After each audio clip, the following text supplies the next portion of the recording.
yes I am.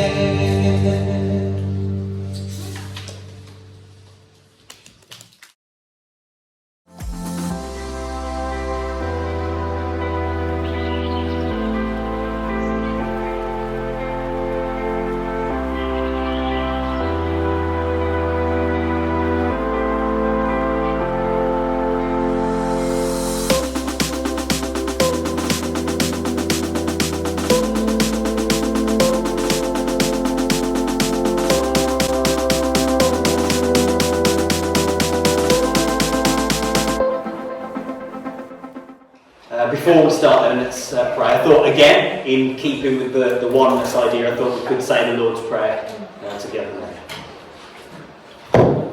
Our Father, who art in heaven, hallowed be thy name. Thy kingdom come, thy will be done, on earth as it is in heaven. Give us this day our daily bread, and forgive us our trespasses, as we forgive those who trespass against us. And lead us not into temptation, but deliver us from evil. Thine is the kingdom, the power, and the glory, now and forever. Amen. Now, after the kind of break that we've had during Lent and then last week and Easter, we're getting back into our teaching series that we were looking at before that all started, which, if you can remember, was called Metamorphosis. Where we've been exploring two things: the life of the Apostle Paul and the letters of the Apostle Paul, to see if he has something that he can say to us or show to us from his own life and from his own letters about things like transformation and growth and change and spiritual formation, to see if that can help us in our own formation and our own growth as individuals, but also as our formation and as our growth as a church as well. And the key kind of passage that was kind of anchoring the whole series that we're going to be working our way through is from 2 Corinthians chapter 3, starting in verse 16. But whenever anyone turns to the Lord, the veil is taken away. Now the Lord is the Spirit, and where the Spirit of the Lord is, there is freedom. And we all, who with unveiled faces contemplate the Lord's glory, are being transformed into his image with ever-increasing glory, which comes from the Lord, who is the Spirit. That's where this whole series is coming from. It's where it's all starting from, and it's where it's all going to end from as well. That we all, who with unveiled faces contemplate the Lord's glory, and we are what? Being transformed. That's the centre of this conversation and this wrestling and this questioning that I want us to think about and experience for ourselves. So if you've seen the church's social media this week or listened to the podcast this week, you already know that we're in 1 Thessalonians again today. And what I want us to really do is kind of dig in and look at the heart of Paul from this perspective in this letter. But before we start doing any kind of digging, I thought it would be helpful for us to get a bit of background to understand where Paul's at when he writes this letter. 1 Thessalonians is one of Paul's earliest letters, and this time Paul has been in a place called Philippi, quite honestly causing a bit of trouble with the locals and annoying some of the well-established people of the city. And Paul ends up, like he does quite often, getting arrested and thrown in prison. Now, whilst he's in prison, we're told that there is an earthquake and all the doors shake loose and all the chains and the shackles shake off the people that are in the prisons. But Paul and the other prisoners in there stay where they are. They don't run away. They don't claim their freedom as an act of God and just leg it. They stay where they are. And because of this, that head jailer of the prison, as well as his whole household, begin following this new Jesus way that Paul has been promoting and living out up to this point. Now, after this, Paul's escorted out of Philippi, where he travels to Thessalonica, where he only actually spends 3 weeks there. But he has a fantastic and awesome time whilst he is there. Lots of newly transformed and newly becoming transformed people. The churches are planted, and then apparently because of persecution, Paul has to leave before he's killed. And he goes straight to another place, he goes straight to Athens. But then over the next 6 months, Paul hears word and gets messages about this new church in Thessalonica. And he hears about the persecution that they're going through and the struggles that they're facing. So there's confusion and there's doubts. See, for a lot of these new kind of Christian converts, as far as they're concerned, the message is Christ is coming back any day now. And so, quite frankly, why bother going to work? What's the point? Why bother doing anything? Let's all just eat and drink and wait for Jesus. So Paul is writing this first letter with all of that going on in the back of his mind. And he's writing to encourage them. Encourage them as individuals and encourage them as a church. And he tells them that he loves them. And in a way, I think, you don't hear this, but you do hear this, if you understand what I'm saying. I think he kind of feels a little bit guilty that he started this ball rolling in Thessalonica and then had to leave so abruptly.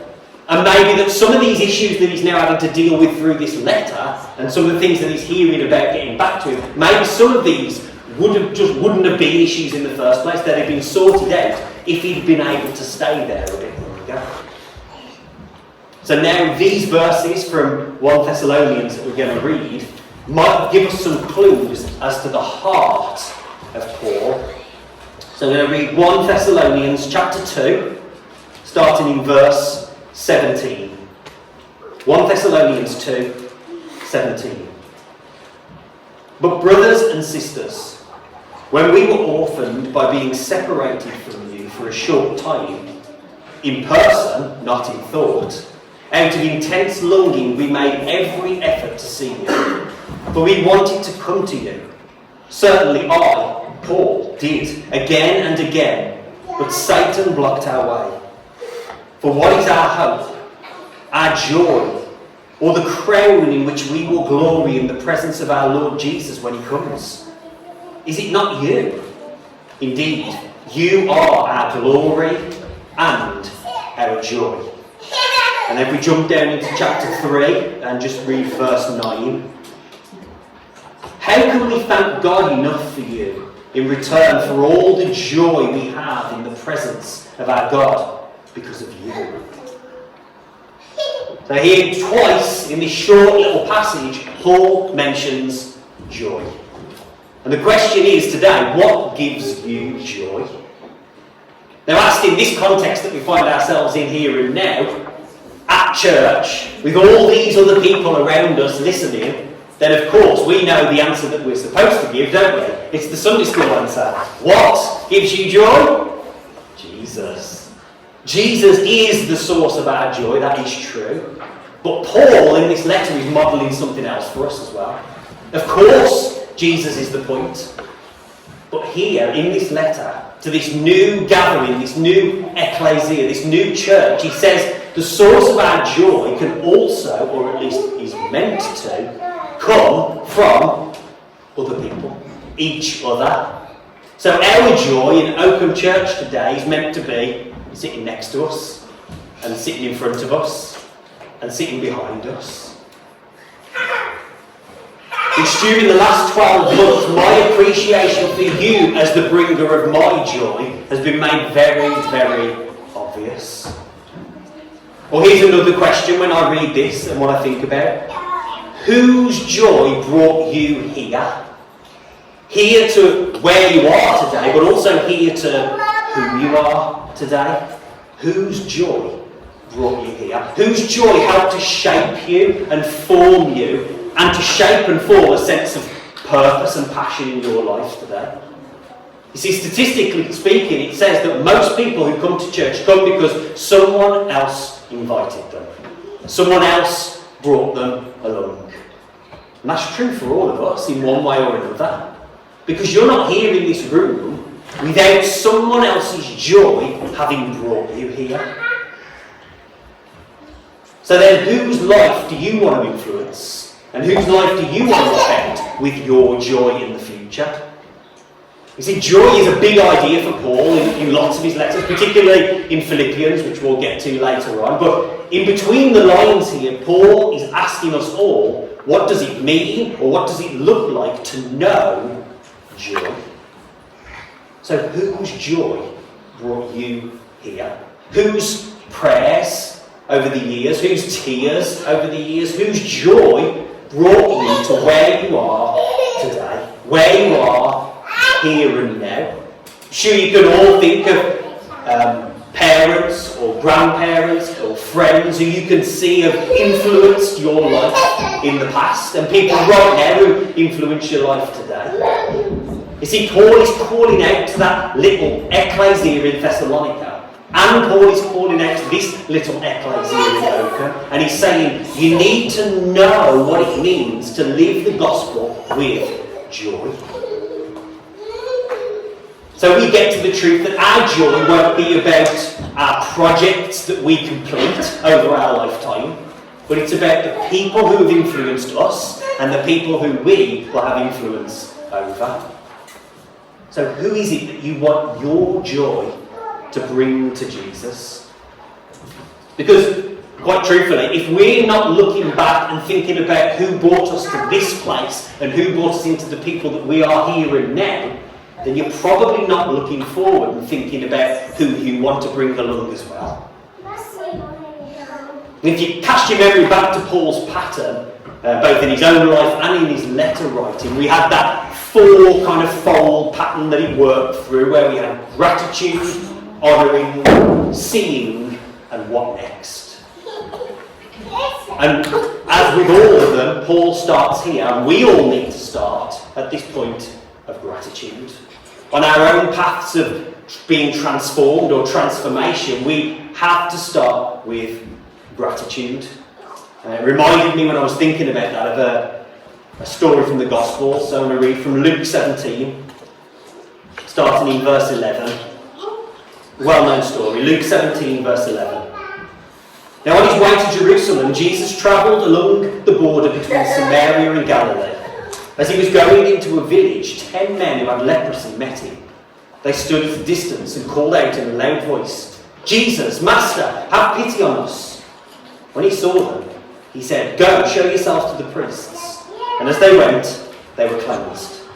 One of them, when he saw he was healed, came back, praising God in a loud voice. He threw himself at Jesus' feet and thanked him, and he was a Samaritan. Jesus asked, "Were not all 10 cleansed? Where are the other 9? Was no one found to return and give praise to God except for this foreigner?" Then he said to him, "Rise and go. Your faith has made you well." You see, 10 people were affected by Jesus in that story, weren't they? 10 were healed, 10 were cleansed of leprosy. But only one had that posture of thankfulness and gratitude. All 10 were transformed on the outside, but only that one was transformed on the inside, because it starts how it always starts, with gratitude. You need to be grateful for how you've got here and who it is that's responsible for getting you here in the first place. Another thing that Paul talks to us about when he's talking about joy is that it is derivative. Just like how Paul later on will talk about communion, you will only pass on to others what you yourself have received. That's the gospel. That God delights in you. That God has joy for you and God has joy over you. That joy then gives us animation and strength and the ability to delight and to have joy in others as well. So today, what do you need to bring to the lives of others? How can your joy encourage other people around you?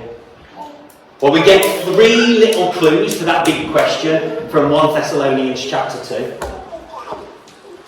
And it's starting in verse 7. 1 Thessalonians 2, starting in verse 7. "Instead, we were like young children among you. Just as a nursing mother cares for her children, so we care for you. because we loved you so much. We were delighted to share with you not only the gospel of God, but our lives as well. Surely you remember, brothers and sisters, our toil and hardship. We worked night and day in order not to be a burden to anyone while we preach the gospel of God to you. You are our witnesses, and so is God, of how holy, righteous and blameless we were among you who believed. For you know that we dealt with each of you as a father deals with his own children, encouraging, comforting and urging you to live lives worthy of God, who calls you into his kingdom and his glory. Just from that passage we get 3 clues as to how our joy can encourage those around us. The first thing that Paul says is, we were with you as children. And Paul says that they could have demanded, as this kind of official capacity as apostles, this higher level of prestige and respect and honour. They could have demanded that from these Thessalonians. But instead they were like children. Now, one way of thinking about this is looking at the kids that we have here, of how everything is interesting and exciting and fills them with questions and awe and wonder, and everything is an exploration, isn't it? Something to go and discover. Everything's new. And that's one thing that Paul is getting at here. But also to understand what Paul means is that we need to understand what children meant in that day, there and then. See, children weren't these tiny humans who took up all our time and all our attention and all our money. Children weren't the centre of attention. Children, in fact, were nothing. They were considered lower than slaves. So when Paul compares himself to a child to this church, he's talking about a place of humility and lowliness and vulnerability. So whose life have you been kind of vulnerable and humble with? Whose life have you opened your life up to? You see, Paul doesn't just give this church the gospel message. Paul gives this church his life. So who is it that you can be available and vulnerable to today? Because joy is linked to giving your life away. Secondly, in this passage, Paul says, just as a nursing mother cares for her children, so we cared for you.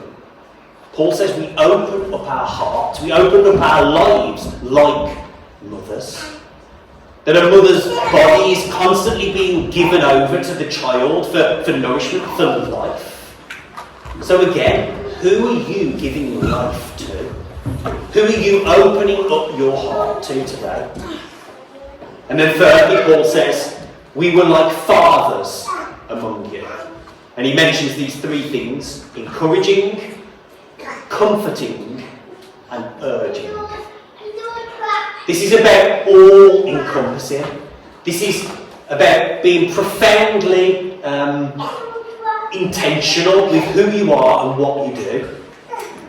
To be a child and to be a mother and to be a father is to look at someone else and to see them as your joy, as your hope. And our hope and our joy as an ecclesia, as a church, will come from openly and honestly asking and answering those kinds of questions. So that's what I want to leave you with this morning. Who are you a child with? Who are you mothering? And who are you willing to father? Amen.